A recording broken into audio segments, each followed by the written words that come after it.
Yeah, can we just dive into it? Like, how does soda get its start? Where does it come from? Right. Well, it sort of starts way back in ancient history. So, as there's always been kind of a few naturally fizzy springs. So, essentially, you have bubbles in your kind of soda because it's carbon dioxide gets mixed in with water, and that's what the bubbles are. Right. And basically, this exists naturally in a few places. It's not that common. Most spring water is still, but there was lots of these springs, and kind of ancient people go, wow, there is fizzing water. This must be curative in some way. So basically, people would go and bathe in it, thinking it was going to cure basically anything that they wanted. And this went on for centuries. So it's like this magic water, basically, was people's view of it. So, of course, people kind of thought it did things like cure scurvy. So you got to the stage in the 1700s where people were going on long journeys by ship, and they're getting scurvy because they don't have any vitamin C and fresh fruit. But they thought, well, fizzy water would solve that. So let's try and invent medical wealth.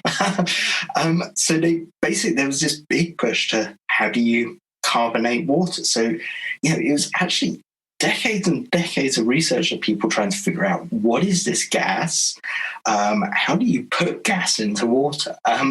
So this went on, and the guy who really kind of finally cracked it was Joseph Priestley, who's largely credited with being also the guy who discovered oxygen. And he lived in Leeds in the UK, and he was trying to create this as well. And he went to this brewery because the brewing vats produce a lot of carbon dioxide. And he did this experiment where he basically had two jugs or containers of water and just kept sloshing them back and forth over this giant beer vat. And basically that kind of captured some of the carbon dioxide and kind of went, aha, I figured out how to put some gas into this water. And from there, he created this elaborate piece of equipment with a kind of pig's bladder that you kind of pump to kind of squeeze in this carbon dioxide into it under pressure. And that was basically the first machine to start making fizzy water. So that was the kind of crucial step. Okay, so this is going on. So they kind of basically invents or figure out how to make sparkling water, right? That's really all it is. Yeah. Okay. Yeah, it's nothing more.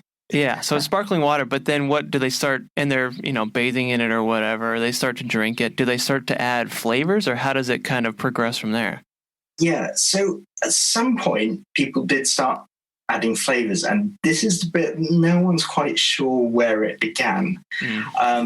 So obviously with kind of alcohol, there was a tradition of mixing drinks, and, maybe you'll have some spirit and you'll put in a bit of orange syrup or something and mix it up. So that idea had long existed before anyone had made sparkling water.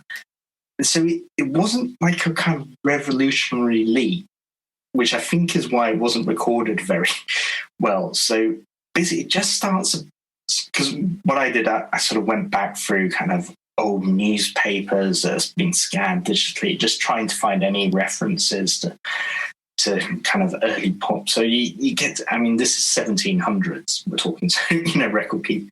It would just mainly be adverts. And it kind of just appears sort of as if, it's nothing, why not try our new lemon flavored aerated water? But it is kind of done in such a matter of fact way that it's hard to tell if that was like, oh, wow, we've created lemonade, basically. Right. So it is kind of something that just evolved, and people just started putting syrups and they're mixing it up, because ultimately kind of plain fizzy water is a bit boring. So I get kind of people selling it for, well, if I stick some lime in here, it'll taste a bit nicer. And so I think people didn't really think about that side of it much as being that revolutionary. And they were just using kind of very basic flavors. There wasn't much mixing. It was kind of, you'll have lemon, or they have some strange choices. You'll have celery, things like that. Sure. Whatever flavor they went for, it was like that one flavor. It wouldn't be mixed up with others. Right. Okay. Yeah, they're just kind of using whatever flavors they have around. So it's probably a lot of like fruit and stuff like that, I would guess, right? Yeah, very much so. Okay. And then so like who's mixing these or doing these? Is it like people at home are doing this with like a soda stream type of deal, or do you have to go somewhere? How does that work? Well, I mean, sort of, I suppose this is where the story starts to diverge between what happened in Europe and what happened in North America. Hey, thanks for watching this video.